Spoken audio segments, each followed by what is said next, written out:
কেন এভাবে ফাঁসিয়ে দিলে? কিন্তু পুজো না দিয়ে এখান থেকে তো যাওয়ারও কোনো উপায় নেই। শোন মা, এই শীতলা তলা ভারী জাগ্রত আর পবিত্র স্থান, তাই মাকে মন ভরে ডাকবি। তারপর এখানে পুজো হয়ে গেলে গাছের চারপাশটা একবার প্রদক্ষিণ করে নিবি। তারপর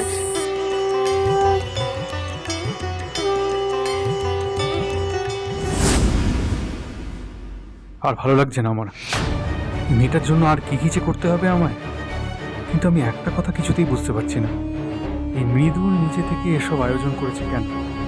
এসবের মধ্যে কোনো একটা গোলমাল তো আছে নিশ্চয়ই, কিন্তু ওর আসল উদ্দেশ্যটা কি?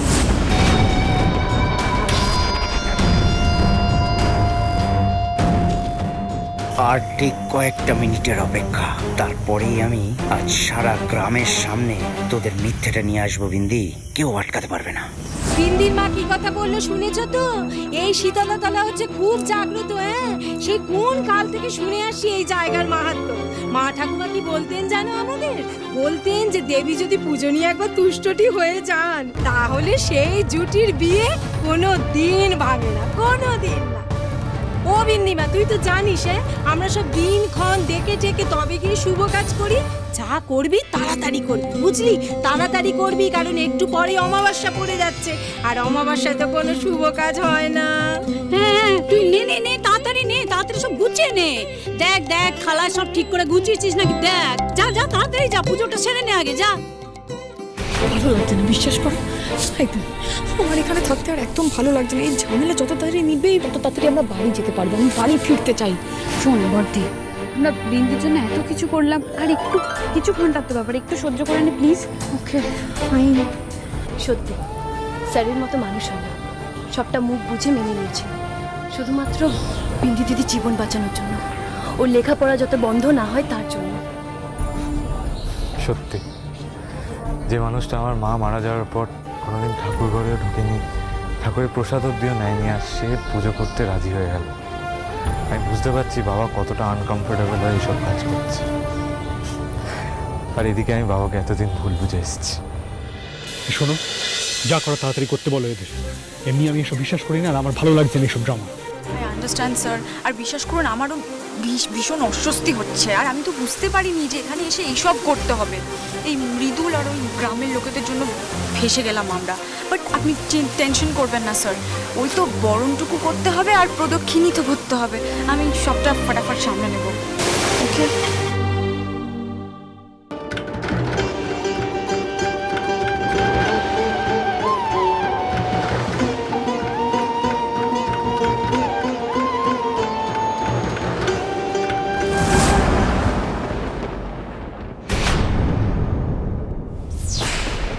বিন্দি,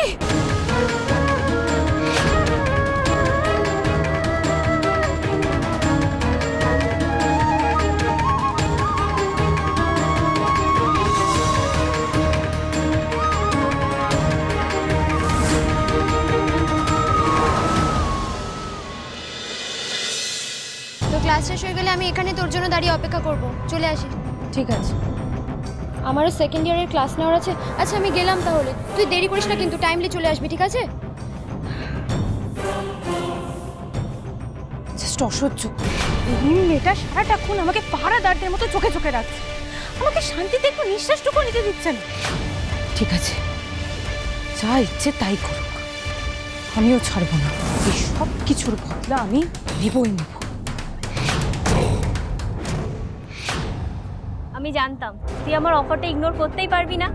হ্যাঁ, বাট কাজটা কি, আমাকে কি করতে হবে? মডেলিং, যেটা তুই করতে চাস, তোর পছন্দের কাজ করার জন্য মোটা টাকা পাবি তুই। সত্যি? বাট আমার তো এক্সপিরিয়েন্স নেই, মডেলিং করে টাকা আর্ন করতে পারবো? আরে হ্যাঁ পারবি, তবে সেই সঙ্গে কিছু পার্টিস আর ইভেন্টসও অ্যাটেন্ড করতে হতে পারে। গ্রেট, বাট আমাকে কবে যেতে হবে? এই তো আজ থেকেই। কলেজের সময় তোকে কলেজের বাইরে থেকে গাড়ি পিক আপ করবে, আবার কলেজ শেষ হওয়ার আগে তোকে গাড়ি ড্রপ করে দিয়ে যাবে, ব্যাস। আমি রাজি। একি তুমি পড়ে গেলে কি করে? ওঠো ওঠো ওঠো। বুঝতে পারি। এদিকে এসো। লাগেনি তো তোমার? হাড়গোড় ভাঙেনি, কিন্তু আমার কোমরে খুব লেগেছে। পড়লে কি করে? কি জানি, উঠতে গিয়ে তো ধপাস করে পড়ে গেলাম। এটা তুই কি করলি রে বিন্দি? তো ঘোর অমঙ্গল, বিন্দির হাত থেকে পুজোর সরঞ্জামগুলো পড়ে গেল। তার মানে মা বিন্দির পুজো নেননি।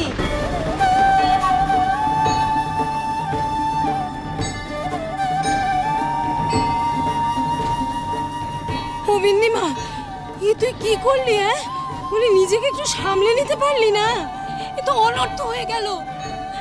আর কি হবে? ঠাকুর কোথায় তোদের পুজো নেয়নি রে। ওগো কি হবে বলো তো? মা যে বিন্দির ওপর কুপিত হলেন, কি সর্বনাশ হলো বলো তো। এবার কি উপায় করি বলো? এর প্রায়শ্চিত্ত করতে হবে শিবুদা।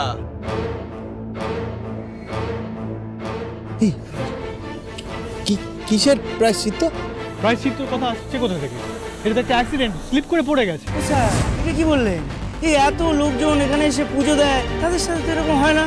এই বিন্দি পুজো দিতে গেল, খালি মাটিতে ঠপ করে পড়ে গেল। ঘোর অমঙ্গল। আমার মনে হয় কি আপনাদের বিয়েটা না ঠিক সঠিকভাবে হয়নি, যেটা গন্ডগোল আছে, বুঝতে পেরেছেন?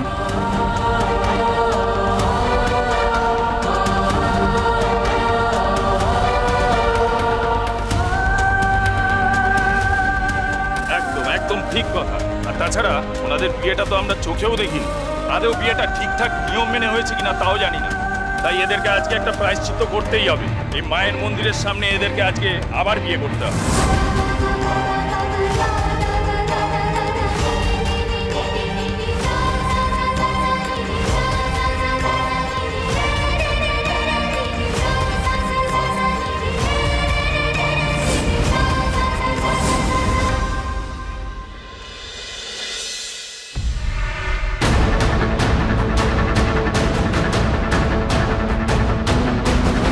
নিজের ভালো চাইলে চটপট মুখ খুলুন ম্যাডাম, নাহলে কিন্তু আপনার কপালে দুঃখ আছে। এতক্ষণ থানায় ছিলেন, নরম গলা জিজ্ঞাসাবাদ হয়েছে।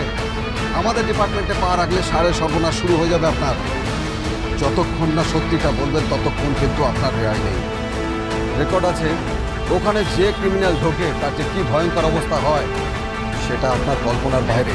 তাই আপনার ভালোর জন্য বলছি, আপনি সত্যিটা বলে দিন, তাহলে আপনি বেঁচে যাবেন, আপনার শাস্তিটা কম হবে, আর আমরাও আসল অপরাধীকে গড়াদের উপকারে পাঠিয়ে নিশ্চিন্ত হব।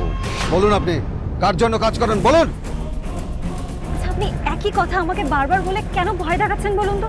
আমি তো আপনাকে বারবার বলছি আমি কিছু করিনি, আমি সত্যিই কিছু জানি না। আই এম ইনোসেন্ট, আমি নট আ ক্রিমিনাল। বেশ, তাহলে চলুন, ডিপার্টমেন্ট আপনার জন্য একটা ভালো আপ্যায়নের ব্যবস্থা করে রেখেছে। সেখানে গিয়ে এই কথাগুলো আওড়ালে আপনার কি অবস্থা হয় সেটা আপনি দেখবেন। স্যার, মনি ম্যাডামকে কি খবরটা দিয়ে দেবো? না, এখন ফোন করার দরকার নেই, উনি অফ ডিউটি আছেন। উনি আবার কাজে জয়েন করলে তখন সব কিছু জানাবেন। চলুন, আপনি ডিপার্টমেন্টের দিকে নিয়ে চলুন গাড়িটা।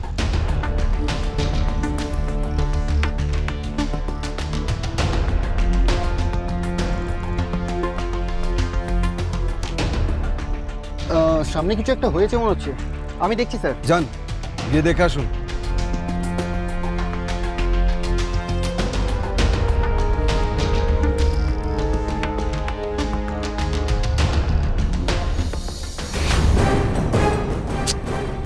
ওদিকে যেতে দেরি হয়ে যাচ্ছে, এতক্ষণ ধরে কি এত কথা বলছি।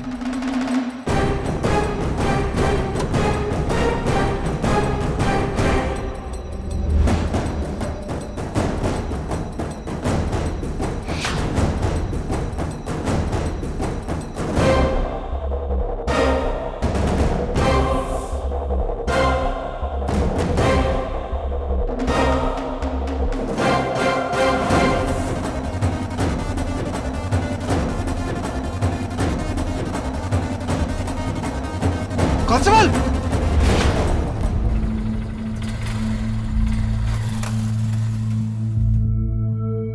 বাইকটা দাঁড় করা, দাঁড় করা বলছি।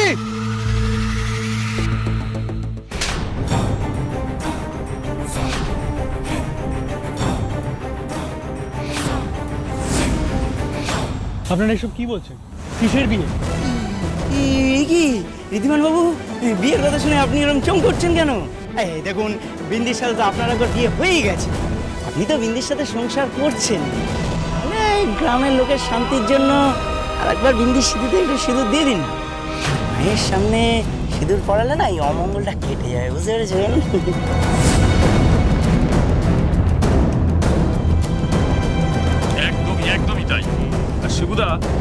আপনি একটু বলুন ওদেরকে বিয়েটা যেন করে নেয়, না হলে আমরা গ্রামের লোকও মানবো না, আর এই অমঙ্গলও খাটবে না। ঠিক আছে বাবা, ঠিক আছে, উত্তেজিত হওয়ার কি আছে? সামান্য ব্যাপার, 2 সেকেন্ডে সমস্যার সমাধান হয়ে যাবে। ও বিন্দির মা, এই সিঁদুরের কৌটোটা নিয়ে এসো তো ঝটপট। কি হচ্ছে এসব? এতক্ষণ ধরে তো খুব বলছি ম্যানেজ করে নেবো, ম্যানেজ করে নেবো, যা হবে সবটা ম্যানেজ করে নেবো। না, ম্যানেজ করো, তোমার ভাইকে, তোমার ব্রোকে উদ্ধার করো, তোমাকেই করতে হবে এটা। আমি কি করবো? আমি এর ভেতরে ঢুকবো নাকি? আর বিন্দি সব কিছু যদি চুপ করে আছে কেন? ও বলুক না।